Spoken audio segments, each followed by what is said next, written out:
Leading the cast was Alan Alda as Dr. Benjamin Franklin Hawkeye Pierce. In addition to being an actor, writer, and director, Alda is also a best-selling author and fierce advocate for science communication. We've all had 12 straight hours of meatball surgery in there. My brain is sending me urgent rest telegrams. It's inhuman to serve the same food day after day. The Geneva Convention prohibits the killing of our taste buds. Easy. I simply cannot eat the same food every day. Fish, liver, day after day. MASH made Alan Alda famous, but it nearly destroyed him. Cast members stopped speaking to him. One even got into a physical fight that shut down production for 3 days. Alda appeared in almost every scene for 11 years straight, pushing through sickness and pain. I've been wanting to be as good a writer as I can be all my life, since I was 8 years old. When they told me that I got an Emmy for writing this show, I did a cartwheel on the way to the stage to get it. Nobody knew he was hiding a terrible family secret. When he finally revealed his diagnosis in 2018, fans were shocked. I'm doing great. You might be surprised to hear that. When I haven't said in public until now that I've been diagnosed with Parkinson's disease. The disease had actually been showing signs years earlier. And today, Alan Alda is going through the most heartbreaking phase of his life. Alan Alda was born on January 28, 1936, in Manhattan. His real name was Alfonso Joseph D. Abruzzo. His father, Robert Alda, was an actor and singer. His mother, Joan Brown, had once won the title of Miss New York. So from the very beginning, Alan was surrounded by show business. But this wasn't some polished, glamorous Hollywood life. It was loud, gritty, and real. His childhood home was a tiny 2-room apartment right above a nightclub. He could feel the music shaking the floor when he tried to sleep.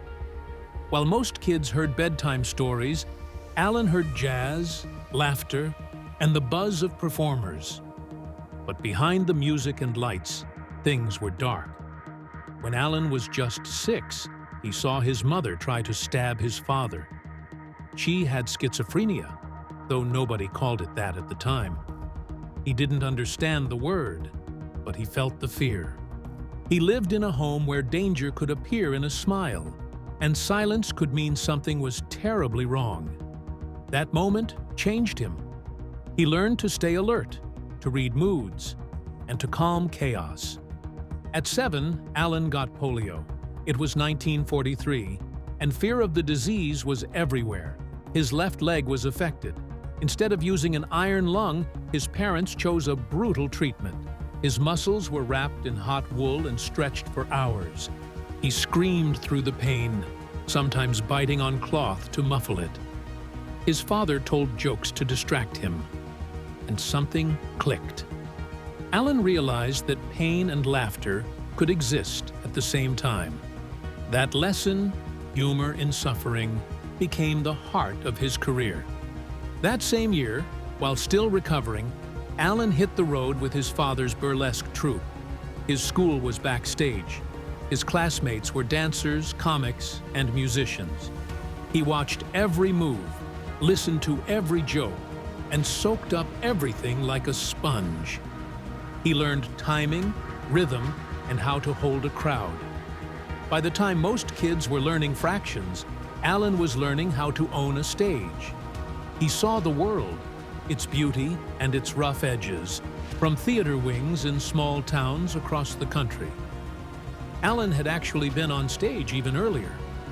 At 6 months old, when a theater prop broke, his father carried him on stage as a real baby for a comedy act. That was his debut. He performed in 17 shows before he turned 4. For Alan, applause felt normal. By age 3, he expected it after dinner. He once asked a friend, "When does the audience arrive?" That was how deeply performance was wired into him. His name wasn't always Alan Alda. That name was made up by his father. He took Al from his first name and Da from his last. It was easier to pronounce than D'Abruzzo, and it fit better on theater posters. When Alan started acting, He kept the name. At home, things didn't get easier. His mother's illness got worse. By age 11, Alan could tell when something was about to go wrong just by looking at her eyes. Sometimes she'd whisper to herself or burn notes she had written. Once, she stood over his bed with a knife, convinced someone was poisoning her. They moved 11 times, running from imaginary spies she believed were in the walls. No one talked about it. Not in school, not even in the family. Alan became her part-time caretaker. To survive emotionally, he turned to comedy. He started performing during lunch breaks at school. He kept a notebook of over 70 jokes, each labeled by what emotion it triggered. He copied radio scripts from Bob Hope and Jack Benny, line by line, trying to understand how comedy worked. At 13, while his mother was in a hospital, Alan built comic characters with their own voices and gestures. When things went wrong, he didn't cry, he performed. Once, when his mother had a breakdown at a school play, Alan stepped in and made the audience laugh. That night, applause saved him from shame. Alan also found stability at Archbishop Stepanak High School in White Plains. He acted in 4 big plays every year and worked weekends at a radio station. He kept his grades up, earning a 3.8 GPA, while juggling everything at home. One teacher, Father Matthew Conlin, saw something special in him. During a lesson, Alan performed a difficult monologue from Romeo and Juliet so well that some thought he had been professionally trained. But it was all self-taught. He had studied people, pain, and timing his whole life. Alan Alda started college at Fordham University in the early 1950s, but his life there wasn't easy. He had insomnia so severe it sometimes caused hallucinations. It all went back to the pain and stress he experienced during childhood polio treatments. But in 1953, something changed. He found refuge at the campus radio station, WFUV. He would spend up to 14 hours a week there, learning everything he could about broadcasting. It became his world. Things nearly fell apart when he got in trouble for challenging a local politician live on air about segregation. A bold move for that time. The station almost kicked him out. Around the same time, he learned his voice wasn't strong enough for acting. A professor diagnosed him with vocal cord nodules. Alda didn't give up. He started daily vocal exercises, even reading Shakespeare aloud while gargling salt water. He trained with opera coach Eleanor Stieber and slowly transformed his voice. In 1955, he won the Jesuit Oratorical Contest, beating 78 students with a fiery speech on civil rights. The university president, who once threatened him, stood up and clapped. That same year, Alda left for Europe. His junior year abroad became a string of disasters. In Paris, he was robbed of everything: passport, visa, and money. To survive, he worked under the table, tutoring rich French families. Twice, his small apartment flooded, soaking all his notes. He had to redo a full semester's work in just 9 days. In Rome, he acted in a version of Waiting for Godot, staged illegally at the Roman Forum. Police arrested the whole cast in the middle of a performance. Alda spent 37 hours in jail before the United States Embassy got him out. Then came Amsterdam. He was working with his father on a TV special when he had a sudden allergic reaction to stage makeup. Just 7 minutes before the broadcast, he went into anaphylactic shock. He couldn't breathe. Still, he went on stage and performed for 42 minutes, while medics waited off to the side with adrenaline. That terrifying moment stayed with him forever. He later pushed for stronger health protections for actors, something he cared deeply about for the rest of his career. In 1957, he joined the Army. Most people think he had a boring stint, But that's not true. Documents declassified in 2012 showed he worked in a secret psychological ops unit called Project Stargate. His theater skills were used to create fake identities for training missions. He even learned to crack codes at 100 to 27 words per minute, the second fastest in his group of 346. One night, live bullets were accidentally loaded during a drill. 2 shots missed him by just over 8 inches. He had no idea until decades later that the Army kept his name on a recall list until 1971, just in case of national emergency. His experience helped shape the sarcastic, authority-hating doctor he'd later play on MASH. A year before his Army service, something unexpected happened. In 1956, Alda met Arlene Weiss at a Manhattan dinner party. Everyone always tells the story of them eating cake off the floor and falling in love. But there's more to it. That dinner wasn't random. It was arranged by Leonard Bernstein. He thought the two were intellectually matched. The party was at the apartment of Vladimir Ashkenazy, the Russian pianist. The night started badly. Alda insulted Arlene's research. She called his acting dreams narcissistic. Things were tense. Then, during a debate about Jean-Paul Sartre, Arlene knocked over a rum cake. They both bent down, laughed, and started eating it off the floor. That was the turning point. Her laugh lasted 27 seconds. He never forgot it. They married on March 15, 1957, but even that day nearly fell apart. Alan had emergency surgery for an infected wisdom tooth just 2 days before. His face was swollen in all the photos.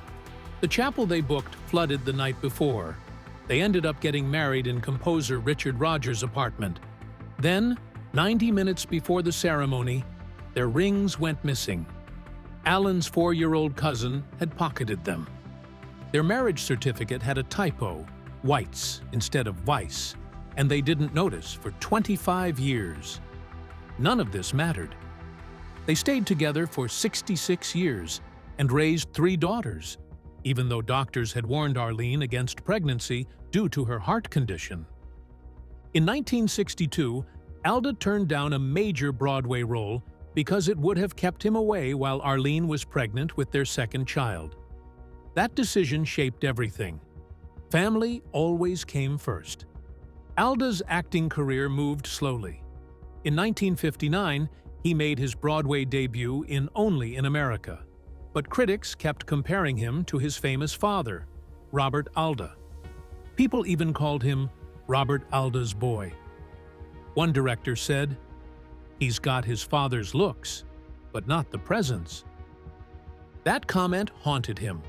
Between 1960 and 1962, he turned down 3 roles because they reminded him of parts his father had played. At one point, he even considered quitting acting to work in advertising. But in 1966, things began to change.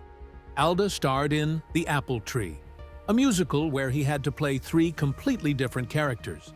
He had bronchitis the whole time, but still showed up to rehearse every morning, often after hydrotherapy sessions for his throat. He was sick with a fever on opening night, but performed anyway. He got a Tony nomination. The next year, he starred in The Owl and the Pussycat with Diana Sands, in one of Broadway's first interracial romantic pairings. Some theatergoers sent hate mail, 47 letters in total. But Alda delivered a 6-minute monologue with 17 emotional shifts. That scene would later be studied in acting schools. In 1968, Alda made his first big movie, Paper Lion, and trained like a real NFL player. He broke 3 ribs and got a concussion during filming. At one point, he was knocked out for 4 minutes in front of a stadium crowd, but kept acting once he came to. Then came the Meisto Waltz in 1971, a creepy film about body possession. Alda practiced piano 6 hours a day for 4 months, only to find out they'd use a hand double for close-ups. Weird things happened on that set, too. Lights flickered, the studio got strangely cold, and cameras kept malfunctioning. Alda never spoke publicly about that shoot for nearly 20 years. Still, the rejections kept coming. Between 1962 and 1971, he got turned down for 32 TV roles. He even made it to the final round for The Man from U.N.C.L.E. before being cut. The network said he wasn't dangerous enough. He was broke and had to borrow money to pay rent. In 1967, a pilot he filmed, We'll Get By, scored high with test audiences, but was shelved. The contract kept him from working for 18 months. In 1972, he was doing dinner theater in Pennsylvania for $175 a week, living off peanut butter and sharing a room with 4 other actors. He gave himself a deadline. If nothing happened by September, he'd quit and become a teacher. No, they each has its own pleasure. And acting has an ecstasy to it that when it's going well. You're floating in the air. Yeah. So it's a really terrific feeling. Then came MASH. Alda almost missed the audition. He was filming The Glass House in Utah and needed to get to Los Angeles the same night. His agent chartered a plane, but the pilot got sick. They had to land early in Nevada. Alda rented a car, left his grandfather's pocket watch as collateral, and drove 270 miles at high speed. He reached the studio at 9:17 p.m., still in makeup. The casting director was about to leave. Alda walked in, unprepared, and gave a raw performance that landed him the role. But Alda didn't say yes right away. He demanded time off every 4th weekend to see his family in New Jersey. The studio refused. He held firm. Finally, they agreed, but only if he paid for the flights himself. It ended up costing him $187,000 over the course of the show. He never mentioned it publicly until decades later. Alan Alda didn't just play Hawkeye Pierce, he lived him. For 11 years straight, Alda showed up in almost every single scene MASH ever filmed. Out of all 256 episodes, he missed only a few. He pushed through sickness, fatigue, and burnout. In 1978, he filmed a full episode while battling intestinal flu and a 103-degree fever. A medic stood off-camera the entire time, ready to intervene. In 1979, things got even more intense. Mondays to Wednesdays, he acted. Thursdays, he directed. Fridays, he wrote. Every single day, he memorized up to 30 pages of lines. That same year, he collapsed on set from exhaustion. Without telling him, the crew hired a body double for long shots. When Alda found out, he demanded they reshoot everything. And they did. But Alda wasn't just acting. He wanted more control, so he took it. He wrote his first episode in 1975 and quickly became the show's creative engine. When head writer Larry Gelbart left, Alda filled the gap completely. Studio records later showed that by season 6, he had secretly rewritten over half the dialogue in episodes he didn't even write. He became known for doing take after take. One scene with radar took 47 tries, and he had power. To have all these people off on the side while you're playing a scene for the camera was like having the whole audience in the wings. Starting in season 5, Alda had a contract clause that let him kill any script he felt didn't fit the show's message. Because of that, 14 full episodes were never aired. By season 9, CBS had to speak directly to Alda for any creative decision, even though they publicly acted like he was just a cast member. He wrote or co-wrote 31 episodes. He directed 32. That's nearly a quarter of the entire show, on top of leading the cast every week. The awards followed. He won Emmys for acting, writing, and directing, all in the same year for the same show. It was 1979, and it had never happened before. He even risked his career to get an episode about sexism on air. CBS didn't want to air it, but Alda threatened to quit. They backed down. In 1982, he finally won his last acting Emmy for MASH after a brutal episode that left him with real burns on his arms because he refused to use a stunt double. But behind the scenes, things weren't so smooth. Wayne Rogers, Trapper John, quit after season 3. His contract, unsealed in 2019, showed that Alda getting 80% of their shared scenes was a major reason. In season 6, Harry Morgan got into a physical fight with Alda after finding out Alda rewrote one of his emotional scenes. The set was shut down for 3 days. Loretta Sweet nearly left after Alda directed her in a controversial shower scene. Eventually, even lunches on set were split. Those who supported Alda sat at one table, the others at another. Alda wrote the final episode too. He directed it, and he kept the script a secret until just days before shooting. That way, the cast's tears would be real. It worked, but not everyone forgave him. David Ogden Stiers was so upset he didn't speak to Alda for 6 months. The famous goodbye message, seen from the helicopter, that was Alda's third idea. The first 2 were rejected by CBS for being too political. And somehow, during all this, he was also writing movies. One was The Seduction of Joe Tynan. He wrote it in the middle of MASH, sometimes scribbling notes at 3 a.m. It got him a Writers Guild nomination and made nearly $20 million. During filming, he rewrote almost half the script, clashed with the director, and convinced Meryl Streep to take the role after she had already said no 7 times. Then came his directorial debut, The 4 Seasons. Studios didn't believe in it. They planned a small release, but it became a hit, making over $50 million. Alda insisted on filming real seasonal changes over 13 months, adding more than $1 million to the budget. When Carol Burnett got pneumonia, Alda refused to replace her and rewrote 31 scenes instead.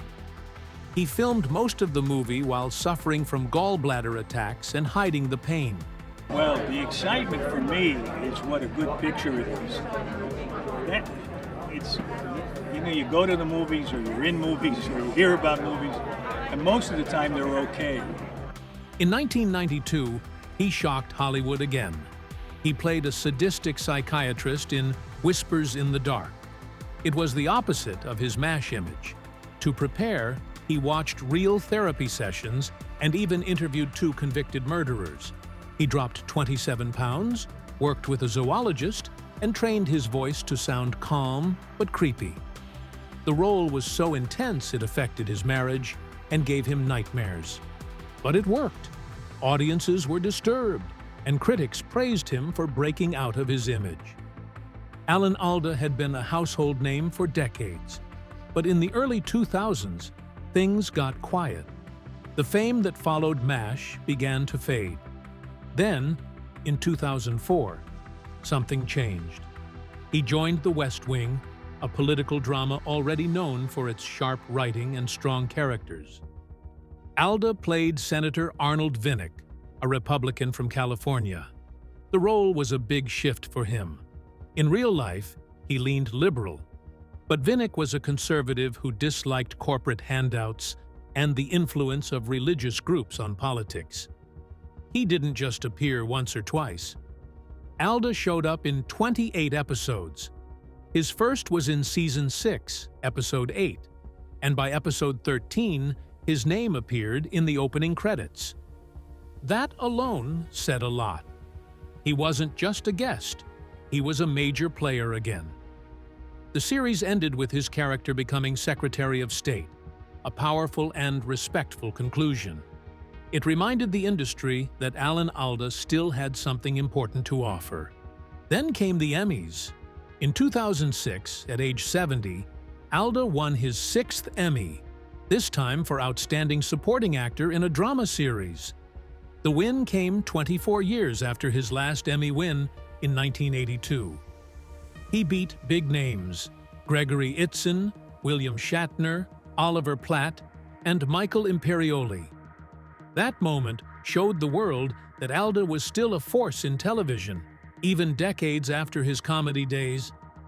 That same year, something else big happened. Alda received his first Academy Award nomination. He was 68. The film was The Aviator, and he played Senator Ralph Owen Brewster, a shady politician out to bring down Howard Hughes. The role was darker than anything Alda had done before. At first, Leonardo DiCaprio didn't think Alda could pull it off. He thought he was too nice. But after seeing Alda work, even DiCaprio admitted he was wrong. The nomination didn't turn into a win. Morgan Freeman took the Oscar, but it brought Alda back into serious Hollywood conversations. He was no longer just the guy from MASH. What happened next proved it wasn't a one-time comeback. Alda kept landing strong roles.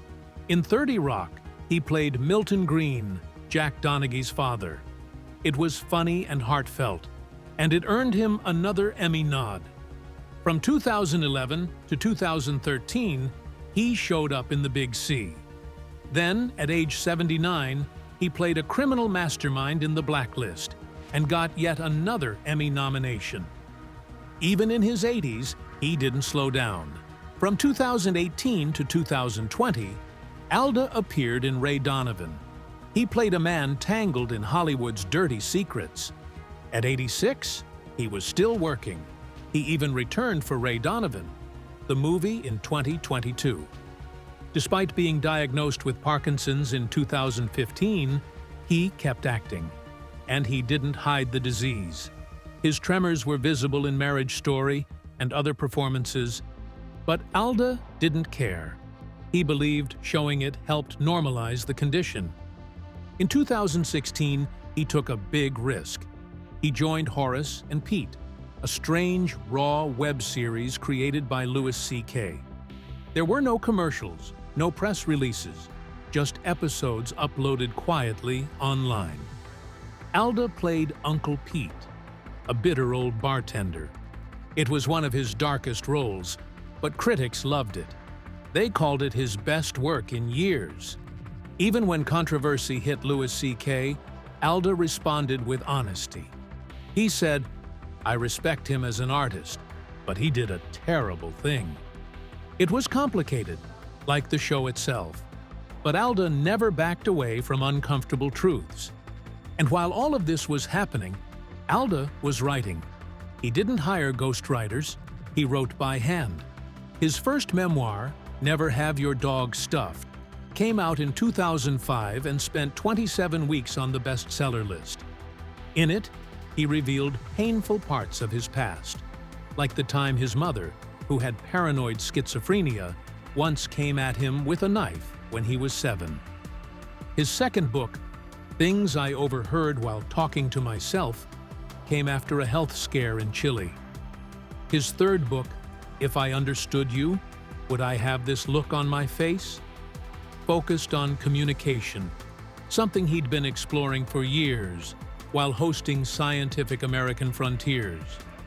Between 2005 and 2017, Alda wrote every morning from 3 a.m. to 5 a.m. He did this for over 4,000 mornings. During that time, he acted in 12 films and 3 major TV shows. His books sold over 2.7 million copies and were translated into 23 languages. He donated every cent, around $8.4 million, to the Alan Alda Center for Communicating Science, which has trained over 15,000 scientists in how to talk about their work. Then came the morning of July 31st, 2018.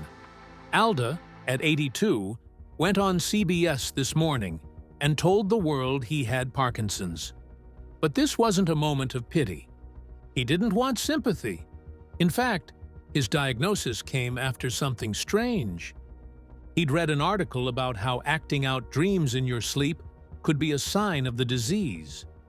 One night, he dreamed someone was attacking him and threw what he thought was a sack of potatoes. He actually threw a pillow at his wife. That dream led him to get tested. He didn't go public because of worsening symptoms. People had just noticed his thumb twitching during interviews. Rather than let the tabloids spin their own stories, he took control. He talked openly and without shame. Later that year, he sat down with Michael J. Fox for his podcast, Clear Plus Vivid. Fox had been diagnosed at 29. Their conversation was honest and hopeful. Fox said the key was not to project the disease's future. Live in the moment. Alda agreed. He later joined Fox Insight, an online Parkinson's study to help researchers. The two actors bonded, not over illness, but over mindset. And that mindset shaped how Alda lived. He rejected pity. He treated Parkinson's like a puzzle. He exercised, boxing, tennis, even marching to John Philip Sousa songs, because research showed it helped. He told people, don't follow quackery. Find out what real science is doing. At 86, he was still acting, still speaking, still moving. His message was simple. The world hasn't ended yet, and he had no plans of slowing down.